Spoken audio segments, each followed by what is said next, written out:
Welcome, another big and warm welcome to our program tonight. And actually, it's still in the afternoon. This is one of our wonderful opportunities where we are collaborating with the Japan Society of Northern California. I believe the Japan Society of Northern California, believe it or not, was I think the first society that we partnered with last year, early on in the pandemic. So it is so wonderful that I am able to welcome our friends in the California, friends from California again. Welcome, welcome, welcome everybody. For those of you who don't know me, my name is Yuko Handa. I'm the executive director of the Japan Society of Boston. My friends at California, let us know where you are joining us from, because I'm sure we have people not only from California and Massachusetts, but pretty much these days all over, actually not just the United States, but from the world. So chat is open. Please let us know where you're joining us from. Today, we have a wonderful, wonderful opportunity to share with all of you a story about coffee life in Japan.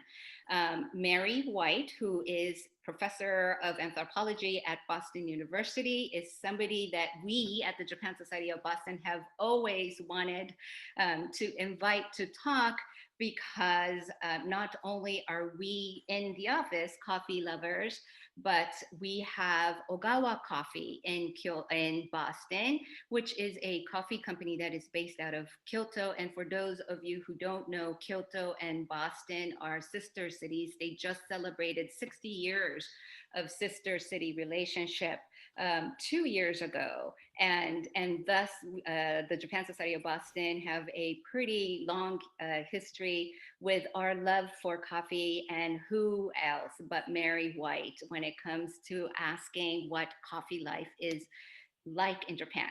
So, like I said, Mary White is Professor of Anthropology at Boston University. Her first trip to Japan was in 1963. And from that time, her sojourns in Japan have been actually flavored by coffee, she tells us. Her work on Japanese education, family and social change, adolescence, and Japanese food culture was honored by our Japan Society of Boston's Thayer III Award, and by the conferral of the Order of the Rising Sun by the government of Japan. Her book on coffee, which is available on Amazon, called Coffee Life in Japan, has received several awards, and her current research and writing focuses on food workers in Japan. So, without further ado, here is Mary White. Thank you so much. Can you all hear me?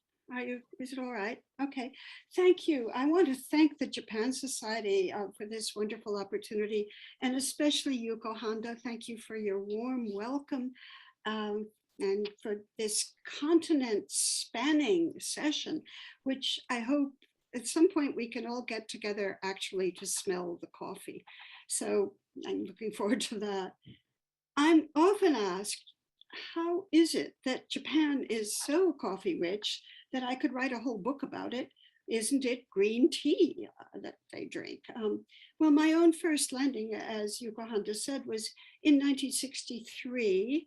And it was already strongly infused with coffee, with a kissaten or café on every block, and none of them a chain establishment.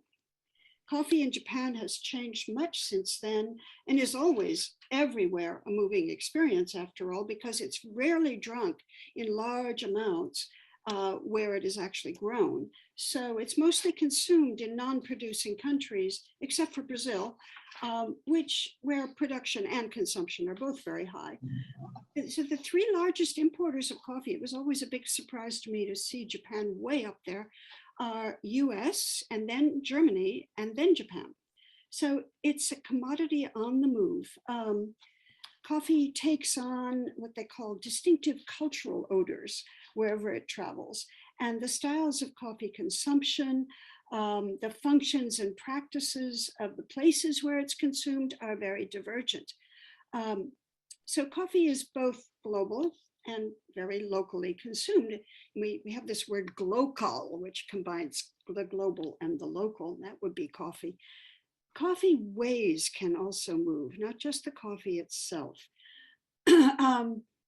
Japanese coffee practices, the ways of coffee, if you want to be fancy about it, are now exported and valued and branded as Japanese.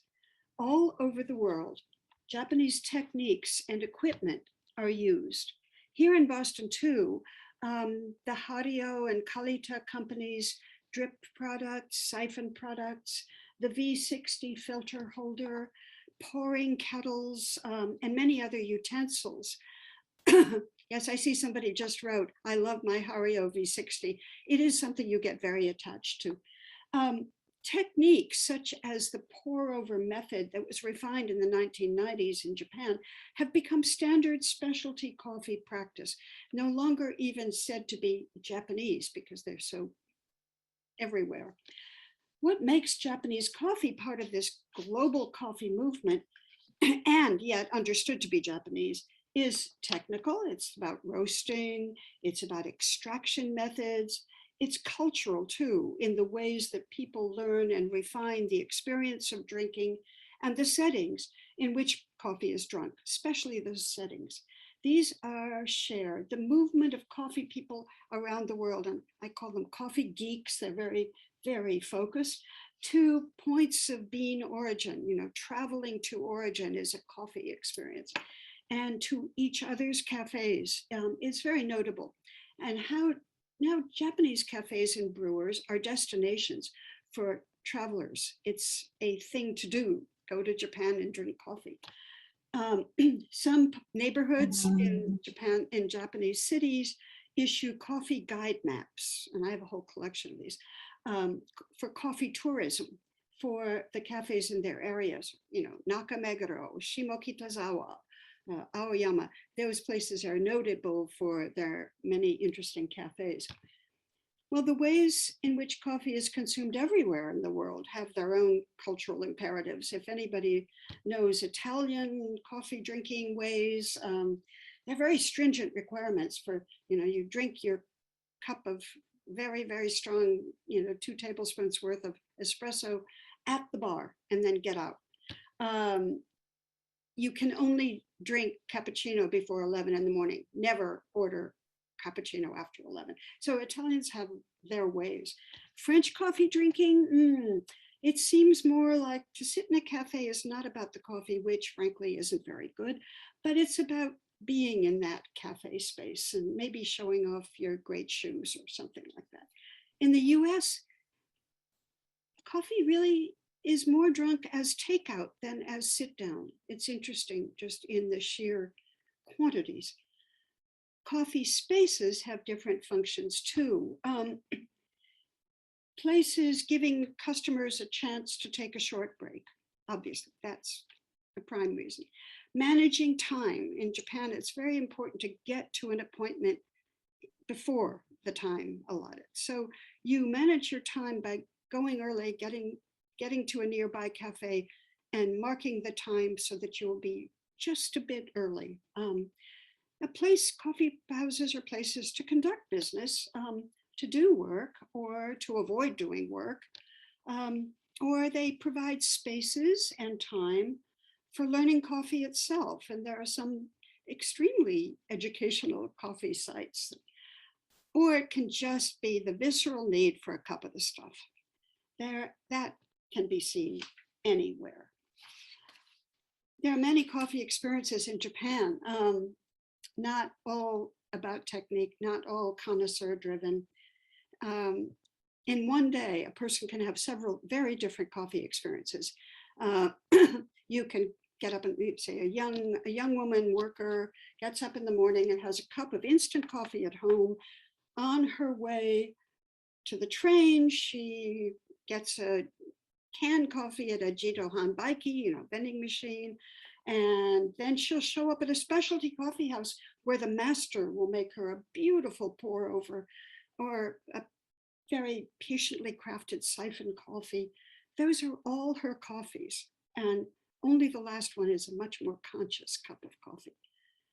My first coffee experiences in Japan, as Yuko said, in the early 1960s, were small, local, independent coffee houses for the most part. Yes, pretty much all of them. And often the older style kissaten, which are now objects of nostalgia for many people my age. But they also continue and are even evident in the presence of coffee chain stores and very sleek contemporary independents.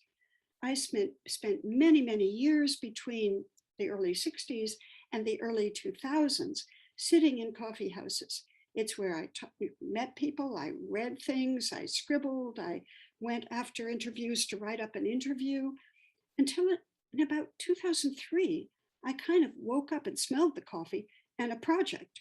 And you should always start with where you actually are. And it became something to think much more consciously about. So my project focused on the role of coffee in creating these places for a kind of urbanity. Most particularly, the coffee house is an urbane setting. Urbanity might have meant at certain times something very glamorous, or maybe something of doubtful morality, or a transient, placeless kind of culture. But what it also could have been a domestic globalism, a place where you would meet people different from yourself, interactions between likely people and unlikely people. This was a place that's sometimes referred to as a third space, not home, not work or school. This other place is where new roles and or an absence of the strictures of the conventional roles of family and school and workplace, those things don't obtain. The idea of a place where you can invent yourself, you can be a different person, or even better, you can be no one. And that has that welcome anomie as part of that third space phenomenon. In the early 20th century, the coffee house was seen in Japan as the very symbol of modern. According to one contemporary writer of that era, the cafe was more significant than the Diet, the parliament, as the locus of the expression of a popular will. And this can be talked about also in Jürgen Habermas's work. We'll stick to Japan. The cafe could provide an alternative to something else, which is the very close-knit neighborhood, the convention guarding, the word seken, the watchful community, the village-like neighborhood. For many urban Japanese, the flexibility and freedom of these new urban settings, the communities of choice, if you will, were more attractive than the village square, where everyone knew your name and might report to your family. So the idea of the coffee as a place where you could get away with things, that was something else. But in certain cafes, there's this idea of the silent solace of being alone. And one person said, the important thing about a cafe is you can be private in public. And that, we'll talk about some of the manifestations of that. Well, let's go backward. Japan first learned coffee and its uses from very early European travelers in the 16th century. Coffee was introduced in the 1500s by Portuguese missionaries at first, but then later the Dutch traders in Nagasaki introduced the drink to their Japanese counterparts. It was first used medicinally. Often new things are seen as medicine. But interestingly, it was used as a soporific to put you to sleep. And it was drunk by people at the very end of the day to have a good night's sleep. So the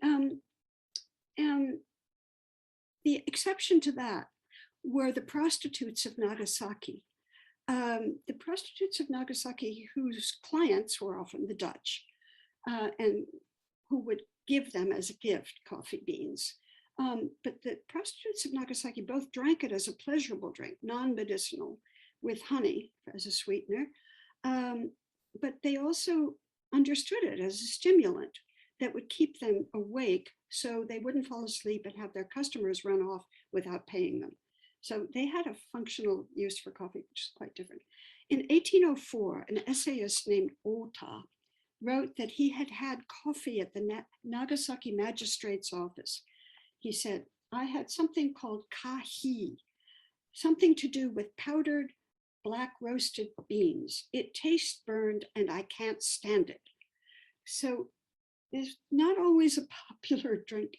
One interesting note from that era was that if one were either too sleepy because of coffee or too overstimulated from coffee, the antidote was an umeboshi, a pickled plum.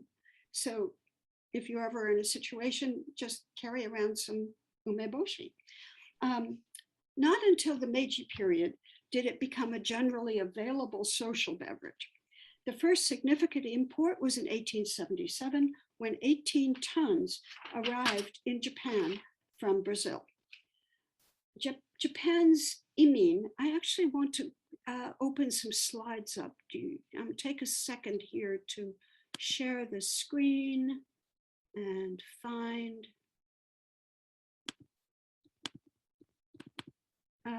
There we go. I'll talk with the slides if you don't mind. I usually don't like having them distractingly available, but here we are. This is a Dutch kapitan in the early 1800s. This is a Japanese painting in Nagasaki. Deshima, the little island that was created to house the traders. And you can see on his desk the siphon. The siphon coffee is pretty popular still in parts of Japan and has a kind of cachet as a kind of, it's a very interesting phenomenon. There are cafes in Kyoto where they only make siphon. There's one called Hanafusa. You can see it on his desk. They do look exactly like that one that he had with the fire underneath. We'll see later a slide of a man now making the siphon coffee. I mentioned Brazil because Japan's imin, the immigrants who traveled to Brazil, were the instigators of coffee importation. The entrepreneur who helped to create Japan's leading position in coffee consumption and taste was a returnee from Brazil, Mizuno Ryo, Japan's first coffee czar. He developed what is likely the world's first chain coffee shops in 1907 called Café Paulista, with Brazilian decor and waiters who were smartly dressed in Brazilian naval uniforms, Japanese waiters. The very first cafe of note, though, was created by the son of a Chinese translator for Japan's foreign ministry. His name was Thayer. That's how his Chinese name was transliterated into Japanese. Tay's own coffee history begins and ends in America. He was born in Nagasaki in about 1856, but his father, ambitious for his son, sent him to Yale University in New Haven, considering that as an international youth in Japan, he might do better with good English and a foreign degree. In New Haven in the mid-1870s, however, he developed a taste for coffee house life. And he went to New York all the time, too many coffee houses. He flunked out of Yale. Left without a degree, he went to London on the way home, and much impressed with London coffee houses, he returned to establish his own in Tokyo's Ueno Hirokoji district. His place, which he called the Kahi-chakan, was an instant success when it opened in April of 1888.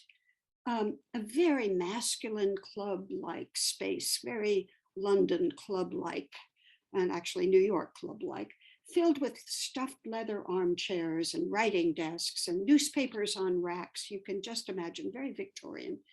Billiard tables, resting rooms, and even bathing facilities.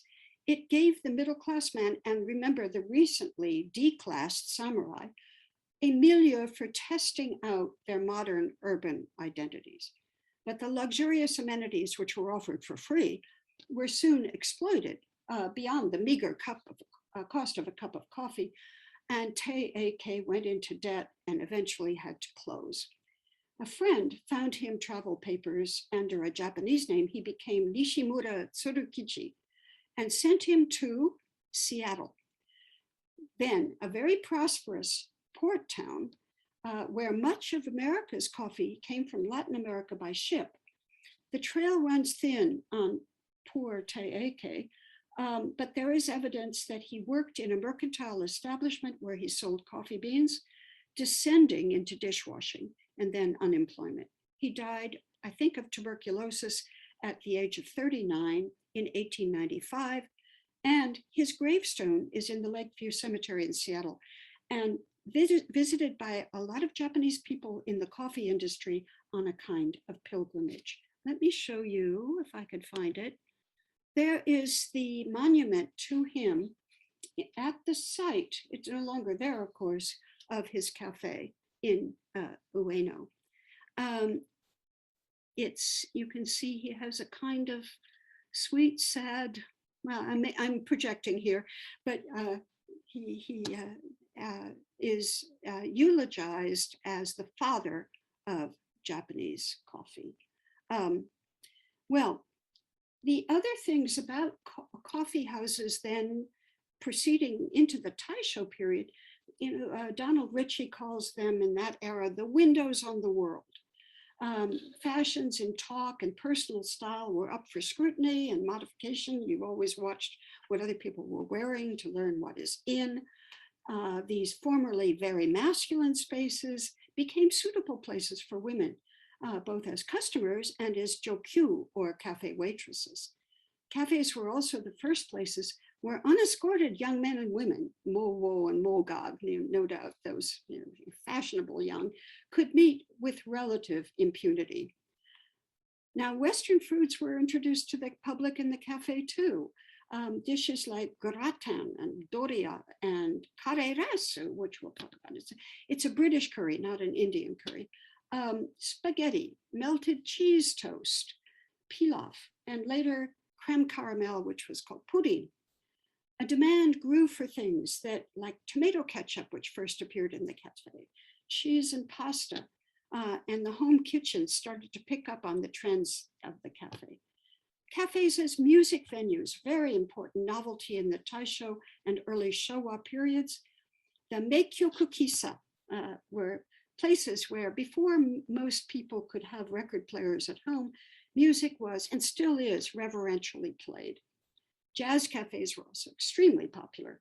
One coffee historian, food historian, Ishige Naomichi, argues that jazz, he calls jazz an intellectual music, was best to be listened to with coffee because coffee is a beverage which he calls a dry inebriating. It gives you a dry drunkenness, while blues and dance music should be accompanied by the wet inebriation of alcohol. He's very specific about these things. So you do find jazz cafes with coffee, and you also find classical music cafes with coffee. Cafe spaces also provided a place for ideological novelties. Marxists and feminists and other revolutionaries and dissidents inhabited cafes to share views. And by the late 1920s, cafes became places in which the police took notice. In the late 1960s and 1970s, student coffee houses, let me see if I have a picture here, became planning sites for demonstrations, as well as paramedical stations between encounters with police where students who'd gotten, bloodied could come and get bandaged up. Some cafes near Tokyo University are now places where veterans of that movement return for nostalgic reunions. By the end of the Taisho period, people considered tea a drink for home and coffee the drink for relaxation outside the home. Nihoncha, Japanese tea, as Ishige says, was like breathing. You didn't have to think about it. It arrived unbidden when you visited a home or an inn. It's not something you choose and pay for and sit over. One exception that I found very interesting for the meeting point to the non-overlapping beverages is that was seen in an elegant kissaten in Tokyo. It's called West, where a small cup of green tea is brought to the table along with a cold glass of water and a warm or cold oshibori, the tea to be drunk as the customer looks at the coffee menu, a demonstration of omotenashi service and tea's function as a hospitable greeting, even in a specialty coffee house. I'm often asked if the arrival of Starbucks has meant the closing of local cafes. We will be talking about Starbucks. Starbucks has, as of October 2020, I'm not sure of the number right now, 1,550 locations in Japan. But reports show that customers find its coffee burned, they call it charbucks, and presentation too standardized, service nil, and the cafes too anonymous, meaning they're all exactly alike.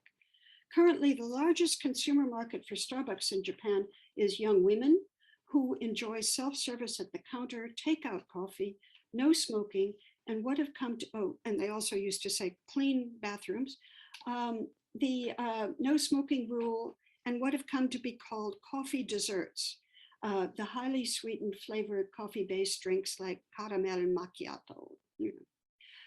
In addition, some young women reported to me, they go to Starbucks to meet male foreign students. There are specialized niches of the coffee sipping market, reminding some people of the heights of tea tasting in China or Western wine tasting.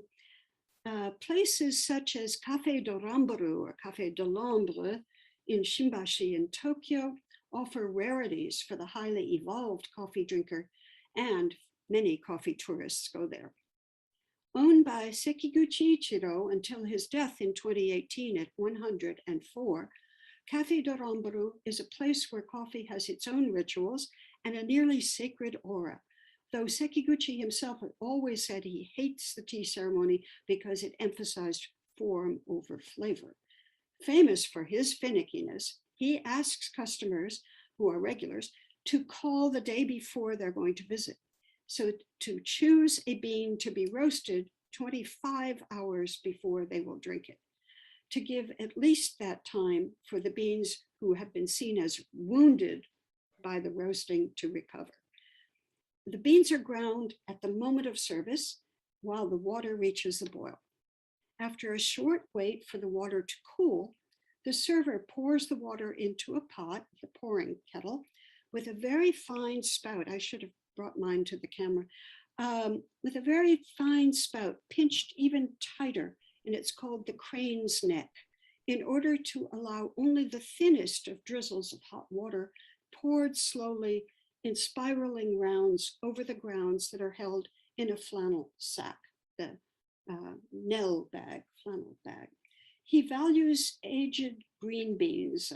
Coffee can be aged unroasted, but the minute you start roasting it, it starts dying. So you don't drink, and I believe this too, you don't drink beans that have been roasted more than 2 weeks before you use them.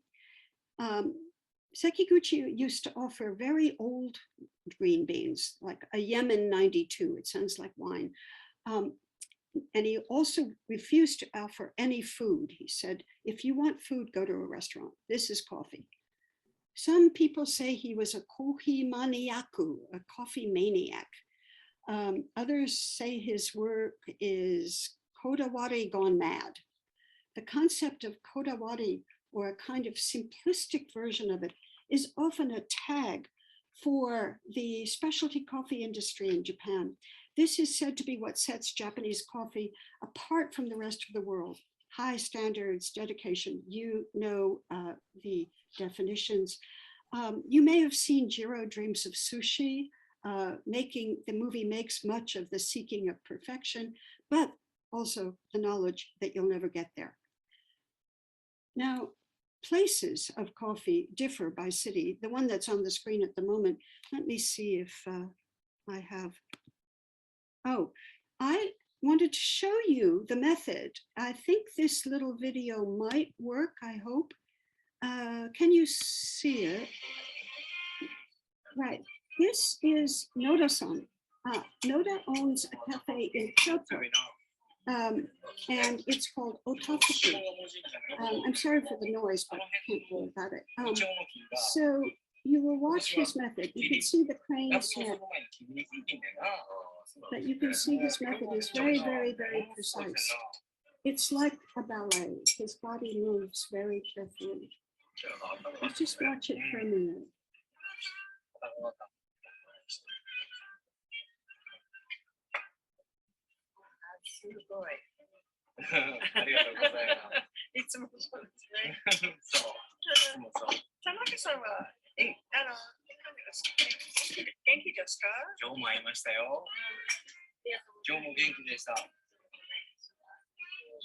Well, I will, you can see. Right, I'm going to move on. I'm going to move on to Kyoto, which is actually where he was. Kyoto did not experience the great earthquake of 1923, nor was it significantly damaged in World War II. So the city remains a repository of older forms of cafes, as well as a home for new styles. This is the Café François, very quintessentially red velvet style, which is a style of cafe. There are Meiji period cafes in Kyoto. This one is Taisho, and they are very Vienna prone. The cafe Tsukiji also in Kyoto only plays Mozart. So they have a thematic quality. The modern cafe of the 1930s through the 1950s is today also an object of nostalgia. Modern means the modern of the past, not today's modern, of grandfathers, functional bent metal chairs, padded seats, formica tables, pressed tin ashtrays, and yes, smoking. Another modern style, though, is more specifically Bauhaus. And there is a Bauhaus, there are many Bauhaus era places that have mid-century modern tableware and furnishings. In university neighborhoods, cafes become intellectual communities. Shinshindo, the one I showed you from the 1930s, resonates with very lively discussion of student and faculty. In places where locals gather, the clientele tends to be age mates. A 6-seater cafe in Nishijin in Kyoto, 2 tables, 2 seats, tucked into a corner of the old streets, is a very quiet place. It's all older men and women who choose to speak sometimes, but silence is also a mode of sharing space. In the lives of busy people, as I said before, places to be alone and to be quiet is a kind of luxury. One businessman said to me, "Taking the time to do nothing, isn't that a wonderful thing?" Coffee houses in Nagoya, Osaka, and Tokyo, and other cities, of course, have different personalities, and their cafes attract different clienteles. What's more important, though, is the style and density of the coffee, which is also regional. Coffee houses begin to reflect the local space by brew strength. Osaka is known as 3 highs, the highest, darkest roast, the highest number of grams per cup, and the highest rate of consumption. Nagoya uses a medium-high roast and 13 grams per cup. Kyoto has a high roast and 14 grams per cup. Tokyo prefers a light roast and 9 to 10 grams per cup. So Tokyo's coffee is said by the Kansai people to be American, weak. Espresso-based drinks are only now beginning to acquire cachet, though for a long time espresso machines were seen as not quite right because they're machines. They are not tezukuri. They are not handmade coffees. Pour over is very handmade. But one espresso master, Katsu Tanaka, has a very demanding style with an espresso machine. I'll briefly describe his style. He has a La Marzocco espresso machine from Italy. And in a shop called Bear Pond in Shimokitazawa in Tokyo. In the morning, he will make one shot of coffee and then take apart the group head, the portafilter, steam clean everything, check the threadings. There's a lineup of tools beside the machine. And between every shot, he will do this, which means that by 10 a.m., he's exhausted and he's made maybe 20 shots. So that's the exterior of his shop. You can see he's quite austere outside as well. But he's extremely famous. People come from all over the world to go to watch him make that espresso. Since my book on coffee in Japan appeared, there are some new trends.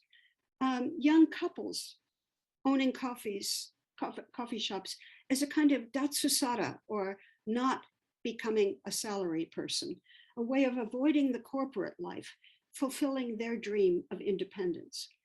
Cafes are also owned by older couples, younger retired couples in their first retirement, and they too have a dream of a second life. Cafes with farm-to-table foods are popular as well. Let me see if I have one of those. Yeah, this is farm-to-bar. Farm-to-table cafes with cook bar people like this gentleman who bicycles out to his small patch of land in the countryside to pick what is needed for the day's teishoku cafe lunch.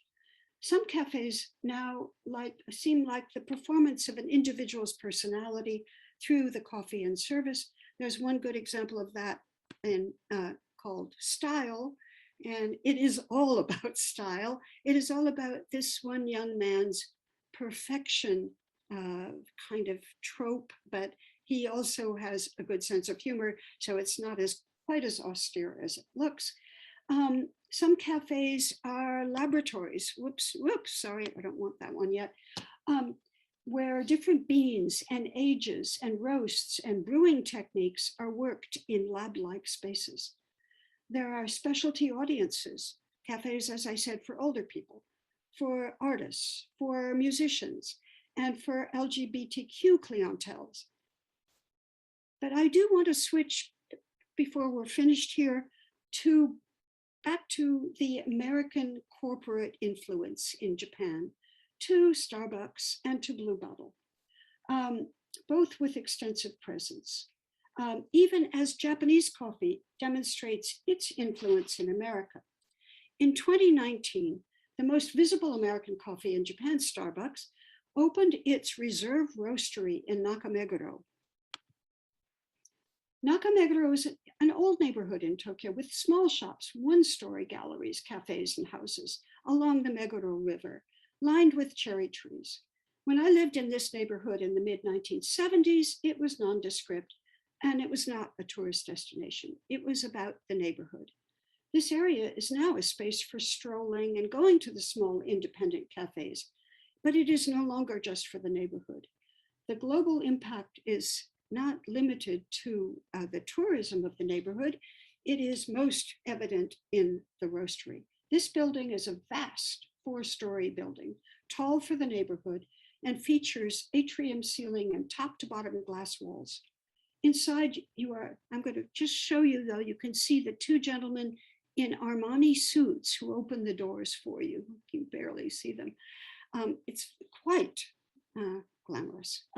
Inside, you're immediately struck with an enormous 17-meter high pounded copper bean cooling and recovery tank set behind a sweeping long coffee bar and glass display areas for merchandise. Next to the tank, you can see these thread-hung, floating, pinkish copper cherry blossoms.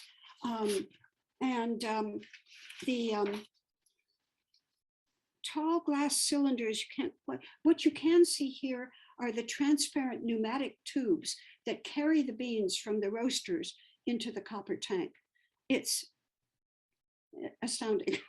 Well, the building, I was told by the staff person assigned to me for my personal tour, reflects Starbucks' interest in Japanese design and craftsmanship. This is all quotations.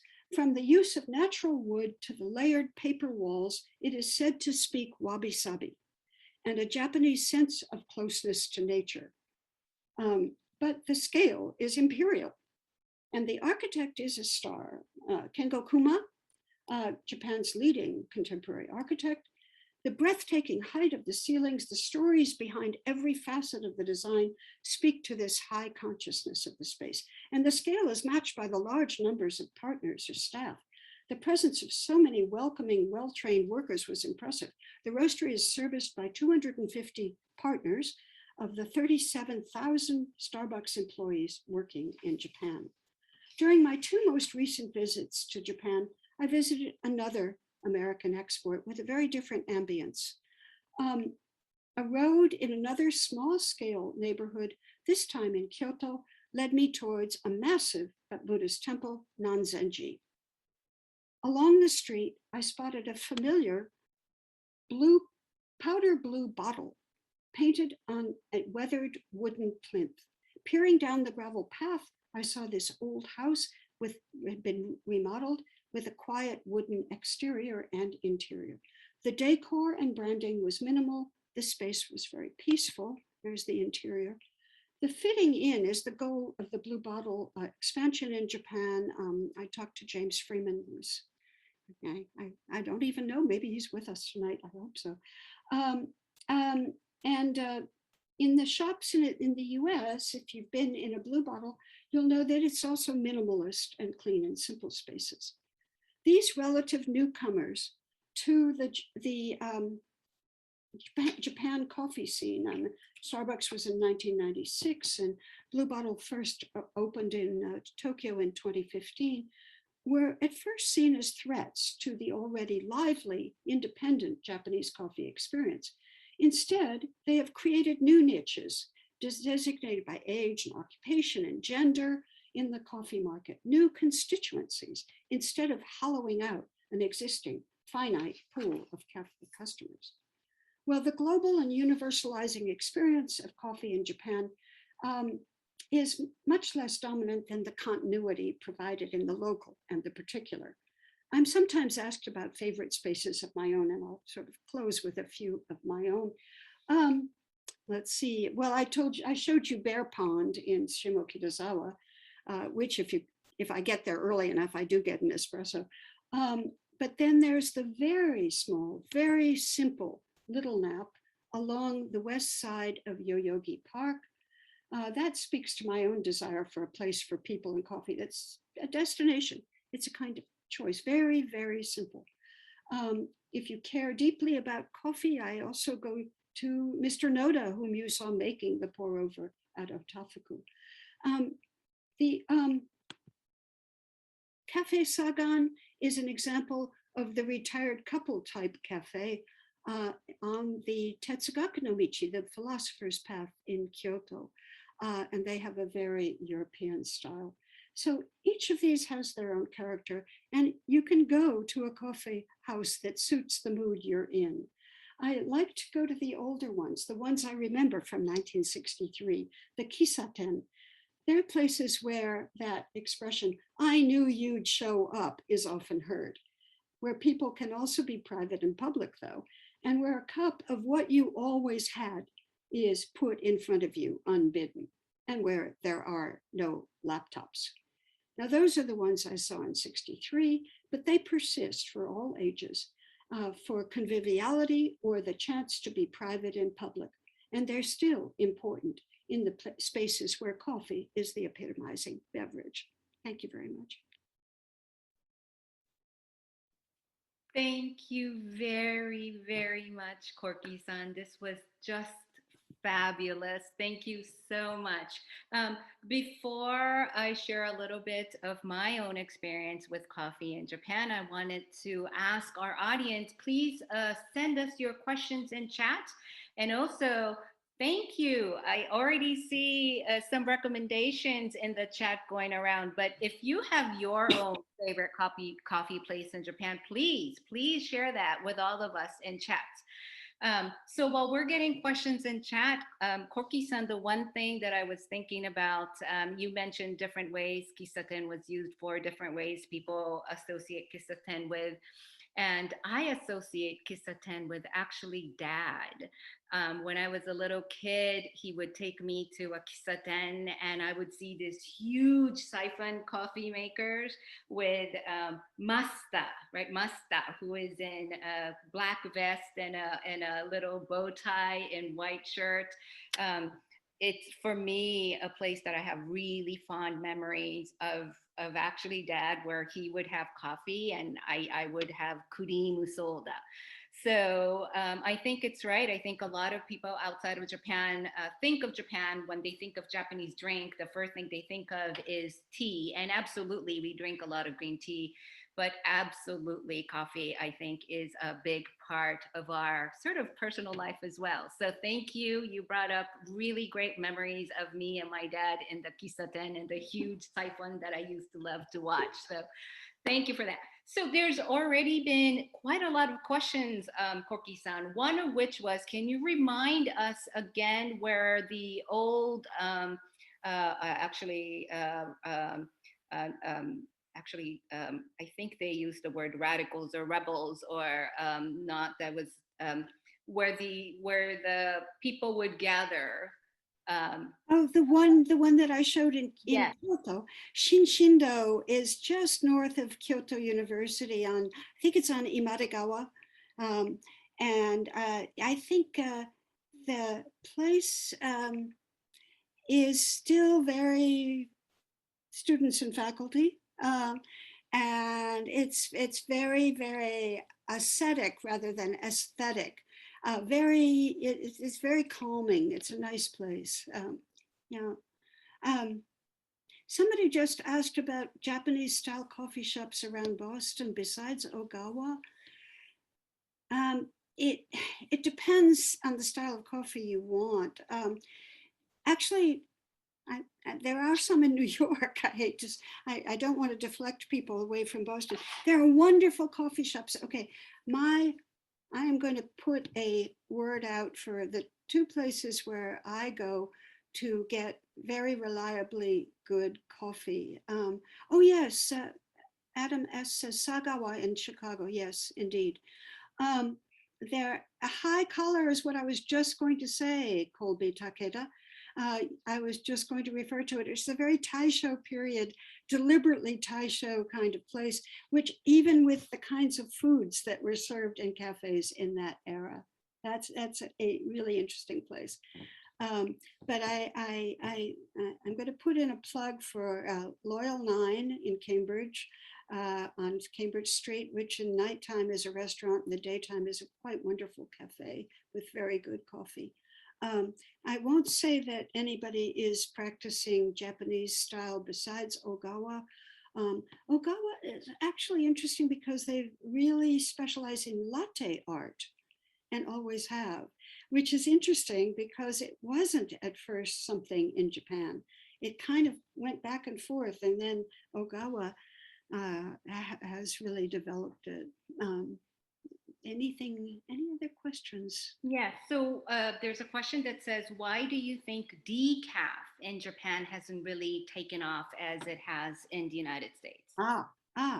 Well, there are several reasons why it didn't. One is that the Ministry of Health declared that the processes of decaffeination, even Swiss water and all the ones we think are perfectly good, are less likely to be safe than drinking caffeinated coffee.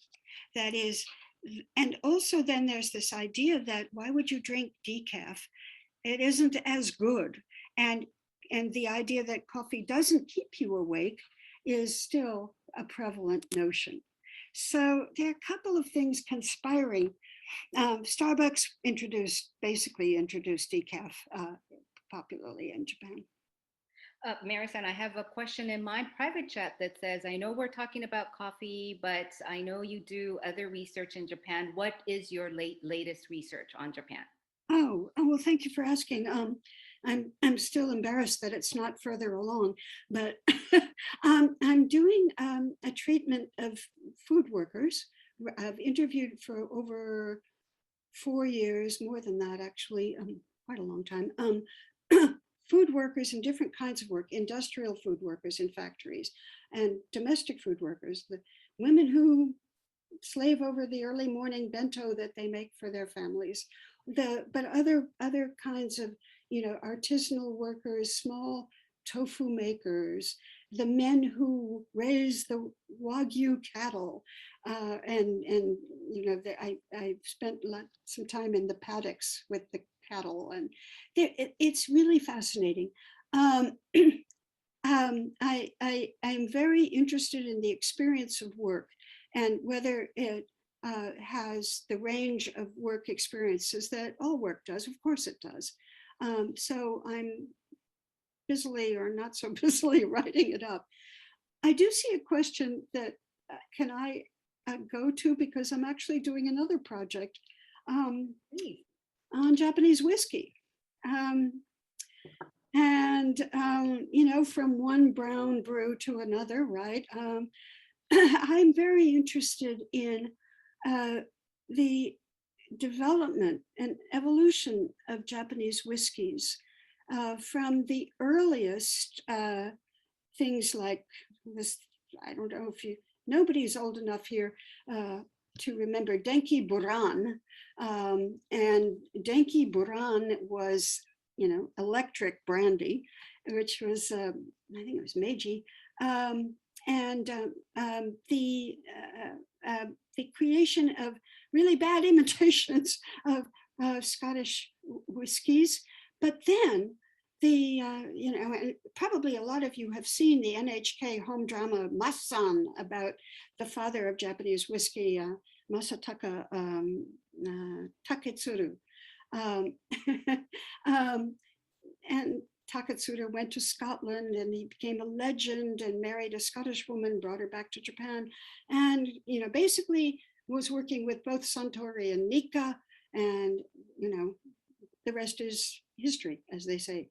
And now you can see single bottles of Yamazaki 55 online for, wait for it, $905,000, one bottle. Wow. What is that about? So I'm not as interested in the crazy pricing as I am in the distillation and the visiting many distilleries and talking to these families who are producing it. So that's another project. Another question back to coffee. Is organic coffee easy to buy or drink in Japan as it is here? Probably not at quite the same level, but yes. It was interesting. I encountered the organic coffee movement and also environmental coffees, bird-friendly coffees, and charitable coffees, because I helped some Cambodian farmers create a small coffee cooperative in Northeast Cambodia with other friends who actually did much more of the work to export their coffee beans to Japan as a charitable commodity.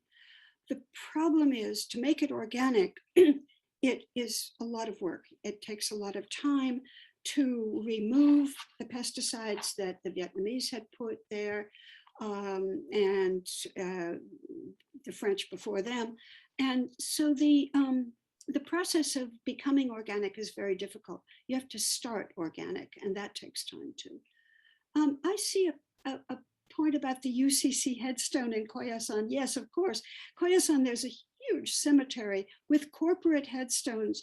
And if you're, a corporate official and you wish to be buried near the corporate headstone, UCC is the biggest coffee importer and processor. This huge white porcelain cup on top of the headstone says, "This is corporate coffee." But back to you if there is time for anybody else. Yes, actually, there's a couple coming into my direct message. Can you share with us again the difference in regions in Japan and coffee, differences in flavor, or is it a different method of brewing? Well, that's an interesting thing.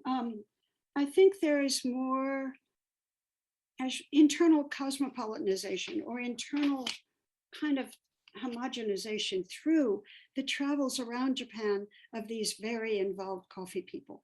They're learning from each other. They're doing more of the same kinds of coffee than they used to. But yeah, the personality of different cities, and you know, Osaka has a definite personality about consumption of all kinds.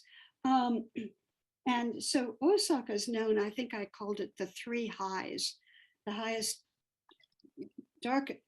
roast, meaning darker roast than the others, the highest number of grams per cup, meaning the densest coffee, and the highest rate of consumption. Now, I went to a couple of older coffee houses in Osaka where they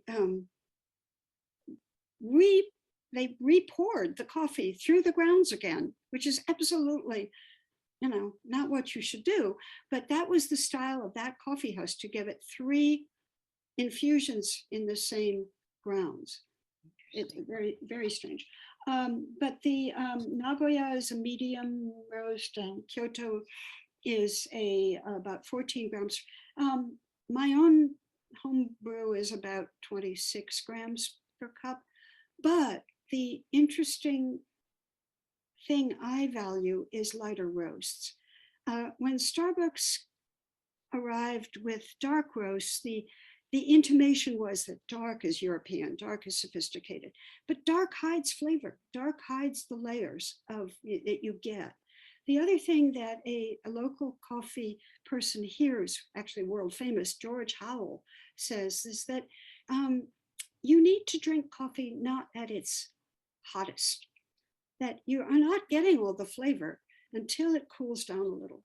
So that's why Japanese pour over people and others let the water cool down before they begin infusing. And it's you get used to what you get used to, but you begin to train your palate to pick up different flavors as the coffee cools, and with lighter beans.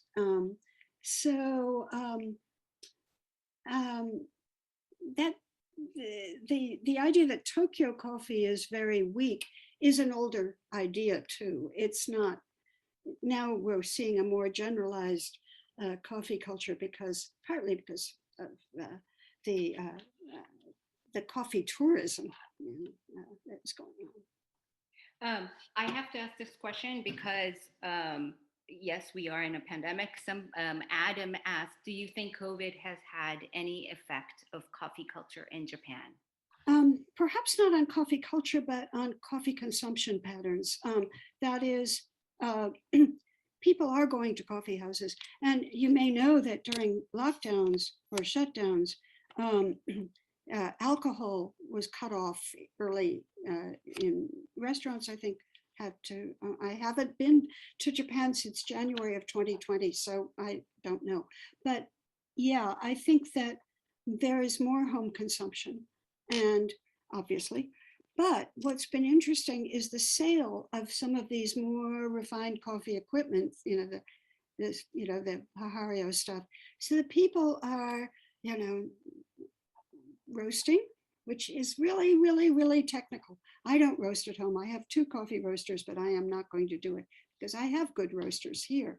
So, but people are doing more, connoisseurship at home. Fantastic. Time flies. I think when we are having an excellent conversation like the one we're having right now. So this is going to be the last question. And I think it is kind of like an interesting question to end.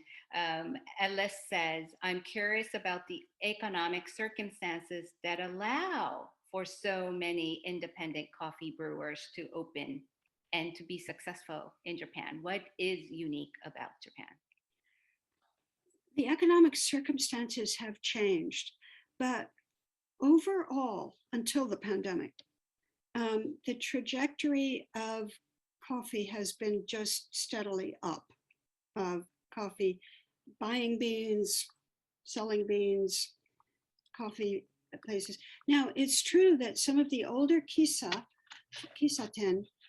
were closing, and one of the reasons was that the son or daughter of the owner didn't want to keep it up. And so they had nobody to pass it on to.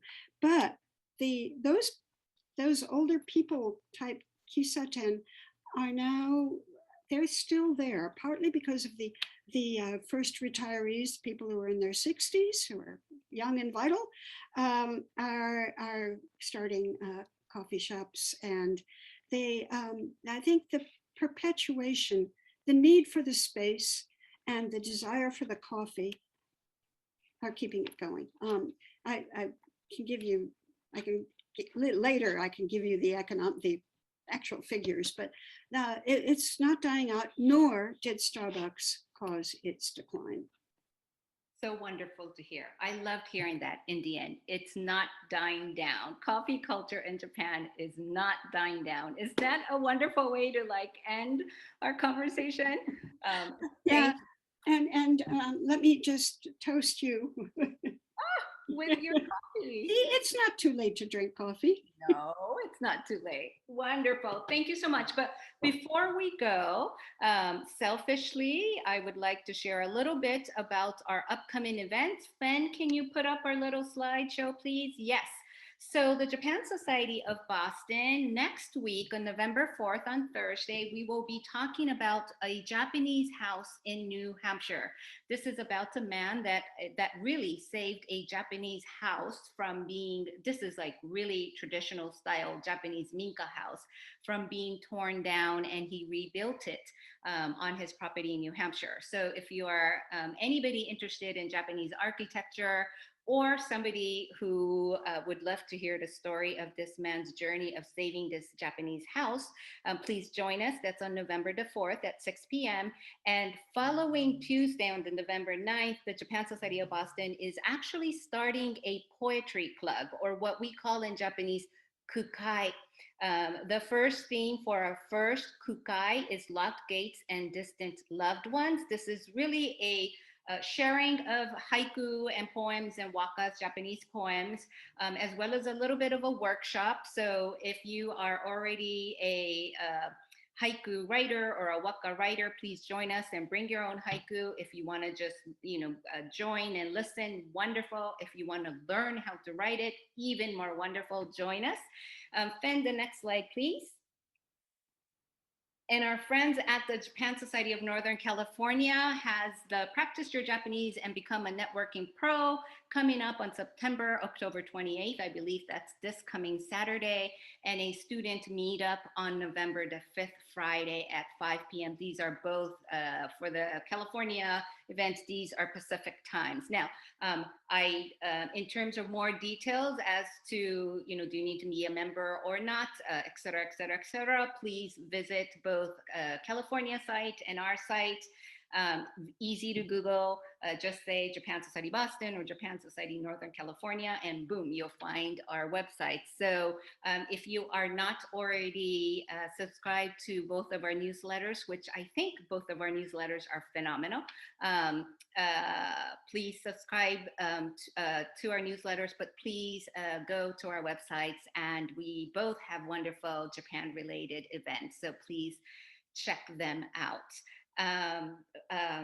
Thank you very much, Corky-san. Thank you for this wonderful, wonderful presentation. I think we need to do another round of events sometime in the future, because I think I've been getting some of direct messages saying, I think we should ask her about food as well. And I'm sure you will have a lot to talk about Japanese food.